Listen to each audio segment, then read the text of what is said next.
Hello दोस्तों, आप सबका स्वागत है हमारे यूट्यूब चैनल स्टडीज में। दोस्तों, हम इस वीडियो में बात करने वाले हैं एनर्जी कंजर्वेशन के क्लास के बारे में। यह क्लास ऑल सेमेस्टर 4 सेमेस्टर के सभी ब्रांच के लिए है। इसमें हम फर्स्ट चैप्टर के बेसिक्स ऑफ एनर्जी यानी कि ऊर्जा के मूल तत्व के बारे में हम जानेंगे। ये हमारा क्लास तीसरा है। अगर आपने हमारे फर्स्ट और सेकंड क्लास को नहीं देखा तो प्ले लिस्ट में जाकर आप फर्स्ट और सेकंड क्लास को देख सकते हैं। अगर आप हमारे यूट्यूब चैनल पर पहली बार आए हैं तो चैनल को जरूर सब्सक्राइब कर लीजिए और बगल में लगे बेल के आइकन को प्रेस कर दीजिए ताकि आप सभी लोगों को यूपी पॉलिटेक्निक के 4 सेमेस्टर के क्लास के वीडियोस मिलते रहें।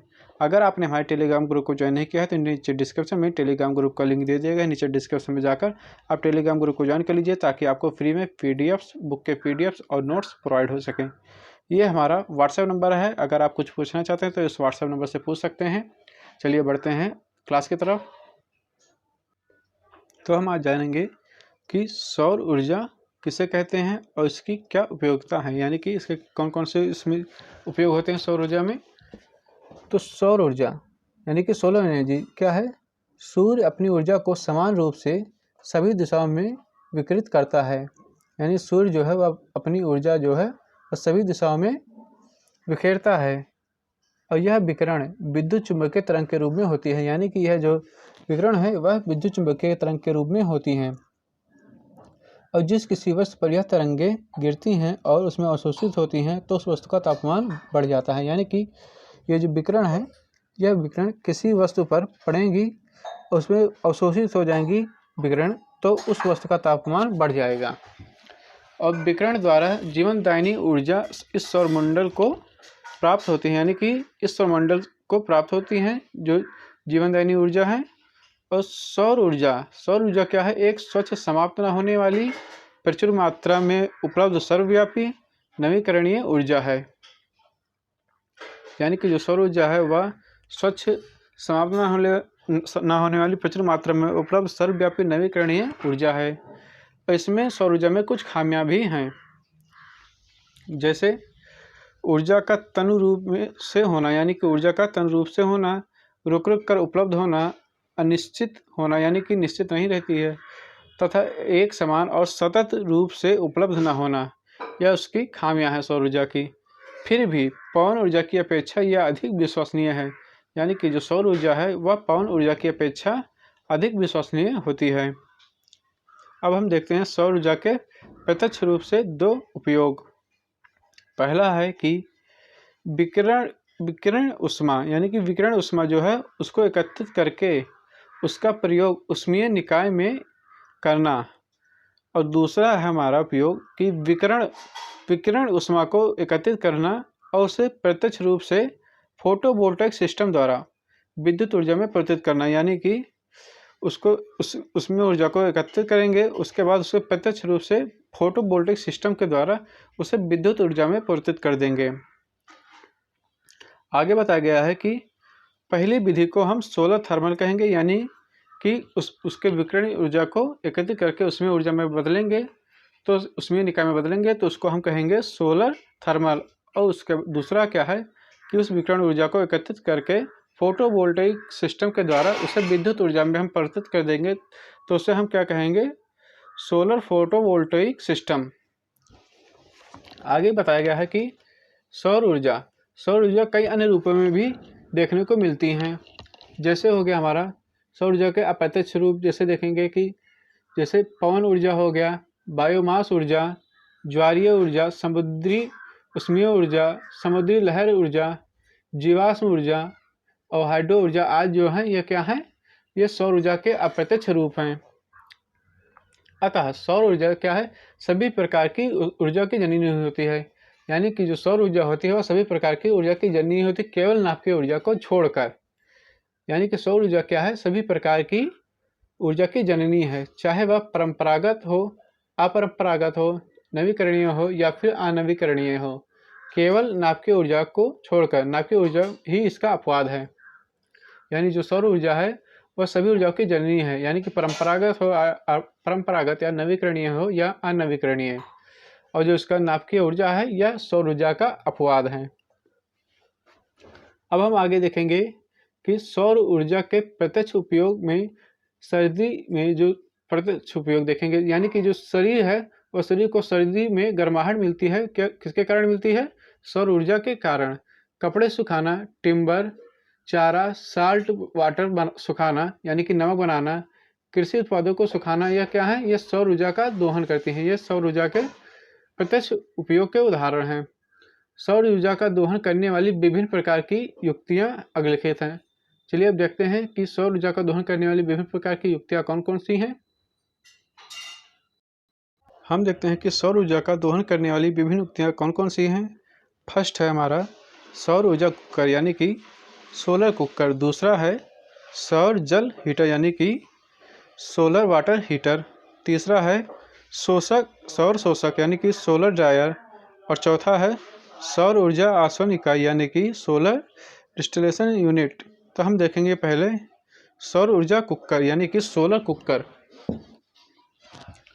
सोलर कुकर क्या है? सोलर कुकर सौर ऊर्जा कुकर भोजन पकाने का एक बर्तन है। यानी कि जो सोलर कुकर है वह भोजन पकाने का एक बर्तन होता है जिसमें सौर ऊर्जा का उपयोग ईंधन के रूप में होता है। यानी कि उस कुकर में जो ईंधन का उपयोग है वह सौर ऊर्जा के रूप में होता है। इसमें मिट्टी का तेल, ईंधन, लकड़ी, उपले एवं कोयले का आवश्यकता नहीं होती। यानी कि इसमें मिट्टी के तेल, ईंधन, लकड़ी एवं कोयले की आवश्यकता नहीं पड़ती है। और यह क्या है? यह प्रदूषण रहित होता है। इसमें कोई प्रदूषण नहीं होता है। अब हम देखेंगे कि सोलर कुकर कैसे काम करता है। तो इसका स्ट्रक्चर है, सौर कुकर को चित्र में दर्शाया गया है। इस चित्र में आप देख सकते हैं, इस चित्र में सोलर कुकर को दर्शाया गया है। इसमें बताया गया है कि इसमें एक समतल परावर्तित दर्पण होता है। यानी कि यहाँ पर देख सकते हैं, ये जो लाइन है ये क्या है? ये समतल परावर्तित दर्पण होता है तथा यह दर्पण क्या है?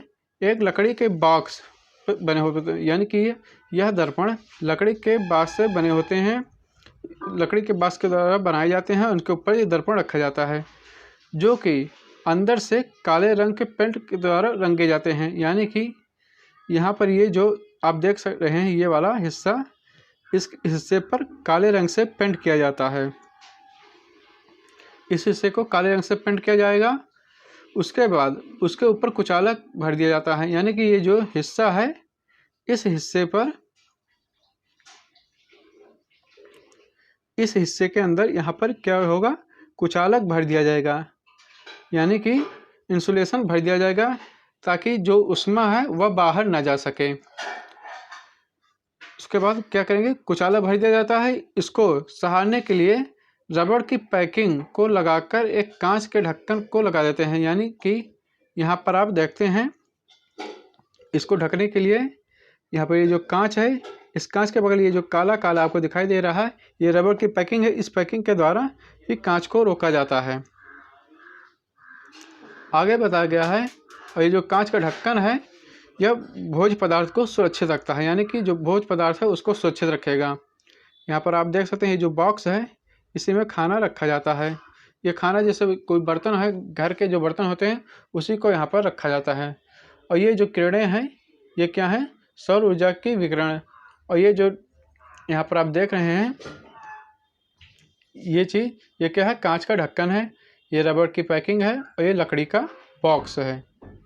और यहाँ पर इंसुलेशन यानी कि कुचालक भरा जाता है। आगे बताया गया है कि जब इस कुकर को ढक्कन लगा हो, यानी कि जब इस कुकर पर ढक्कन लगा होता है तो इस कुकर का तापमान क्या है? 108 डिग्री से 160 डिग्री के मध्य होता है। यानी कि इस पर जब ढक्कन लगा होता है तो इसका तापमान 108 से 160 डिग्री के मध्य रहता है। यदि इस कुकर में 2 दर्पण लगे हों, यानी कि यदि इस कुकर में एक दर्पण और लगा दें तो इसका तापमान क्या होगा? इसका तापमान अधिकतम 250 डिग्री तक पहुंच जाएगा। यानी कि जब 2 दर्पण लगाएंगे तो इसका अधिकतम तापमान 250 डिग्री तक पहुंच जाएगा। और खाना पकाने के लिए इस बॉक्स में हम क्या करते हैं? दाल, चावल, खीर यानी कि दूध, चीनी और चावल मिलाकर खीर बनाते हैं, उसको भी रख सकते हैं। और यह साधारण बर्तनों में रखकर भी इसे रख सकते हैं। यानी कि इसे जो घर के बर्तन होते हैं उन बर्तनों में भी रखकर इसे अंदर खाना पका सकते हैं। और कुछ घंटों में सौर ऊर्जा द्वारा भोजन पक जाता है। और जिससे क्या होता है कि जो सौर ऊर्जा है उसके द्वारा हमारा भोजन पक जाएगा। इसके अंदर जो कालिख लगी होती है इस जगह पर जो कालिख लगी होती है, इस जगह पर कालिख लगे होने के कारण क्या होता है कि जो सौर ऊर्जा की विकिरण होती है उन ऊर्जा को ये काले रंग क्या करते हैं, अवशोषित कर लेते हैं और इस जगह का टेम्परेचर जो है वह बढ़ जाता है। जिसके कारण टेम्परेचर बढ़ने के कारण क्या होगा, इसके अंदर पे रखा जो खाना है वह पक जाएगा। अब हम देखेंगे कि सौर जल हीटर क्या होता है। तो सौर जल हीटर यानी कि 16 वाट हीटर क्या है। सौर जल हीटर को चित्र में दिखाया गया है। इसमें एक लकड़ी अथवा लोहे का संदूक है, यानी कि यह जो बॉक्स है ये लकड़ी का या फिर लोहे का संदूक इसको हम कह सकते हैं, जिसके अंदर काले रंग रंगे जाते हैं, यानी कि इसके जो अंदर का हिस्सा है वह काले रंग से रंग दिया जाता है। और इसमें इस पाइप के द्वारा शीतल जल का प्रयोग करते हैं, यानी कि इसके अंदर ठंडा पानी भरा जाता है तथा गर्म जल के निकास के लिए चित्रानुसार पाइप दी गई है। यानी कि यहाँ से ये जो पाइप है ये हमारा यहाँ से गर्म होकर पानी इस पाइप के द्वारा निकलेगा। और यहाँ पर क्या लगा है, यहाँ पर लगा है ओवरफ्लो। तो इस पाइप के द्वारा हमारा पानी आएगा और पानी जब गर्म हो जाएगा तो पानी गर्म होने के बाद इस नल के द्वारा इस तरफ से गर्म पानी निकलेगा। और ये जो हिस्सा है, ये जो हिस्सा आप देख रहे हैं ये क्या है, इसके ऊपर ढक्कन है। यह एक सादे कांच का बना होता है।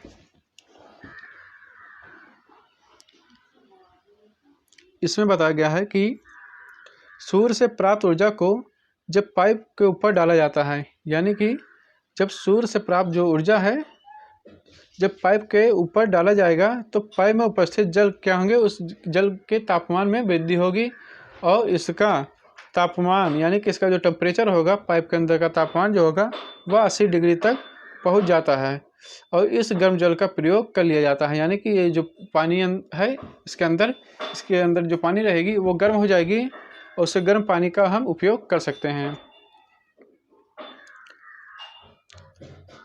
आगे बताया गया है कि सौर ऊर्जा है, सौर ऊर्जा द्वारा ठंडे जल को गर्म करके संयंत्र को सौर जल हीटर कहते हैं। यानी कि जो सौर ऊर्जा द्वारा ठंडे जल को गर्म करने के जो संयंत्र होता है उसको हम सौर जल हीटर कहते हैं। और इसमें सौर ऊर्जा को ऊष्मीय ऊर्जा में प्रवाहित किया जाता है, यानी कि उसको सौर ऊर्जा को ऊष्मीय ऊर्जा में प्रवाहित किया जाता है। और आजकल इसका प्रचलन क्या है, बहुत ज़्यादा है, जैसे कि अस्पताल में, सरकारी प्रतिष्ठानों में देखा जा सकता है। अब यहाँ पर देखते हैं कि इसका सिद्धांत क्या है। तो इसका जो सिद्धांत है, इसका सिद्धांत है कि अब सौर ऊर्जा को किसी काले रंग की सतह पर डाला जाता है, यानी कि जो सौर ऊर्जा है वह काले रंग की सतह पर डाला जाता है तो वह उसमें ऊर्जा को अवशोषित कर लेता है। यानी कि वह काला जो रंग जो होगा, काली सतह होगी, वह उसमें ऊर्जा को अवशोषित कर लेगी। यदि इसे तांबे के पानी के पाइप यानी कि तांबे के जो पानी का पाइप होता है उसको अगर हम काले रंग से रंग दें तो वे भी गर्म हो जाएंगे तथा उसमें क्या होगा, जो भरा जल होगा उस पाइप में, उसके भरे जल के अंदर के तापमान में वृद्धि होगी और इस प्रकार क्या होगा कि ठंडा जल जो है वह गर्म जल में बदल जाएगा। तो यह है हमारा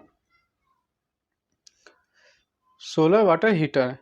तो इस वीडियो में इतना ही। अगर वीडियो अच्छा लगा हो तो वीडियो को लाइक शेयर, चैनल को जरूर सब्सक्राइब कीजिएगा। मिलते हैं नेक्स्ट क्लास में, नेक्स्ट वीडियो में। Thank you for watching my video.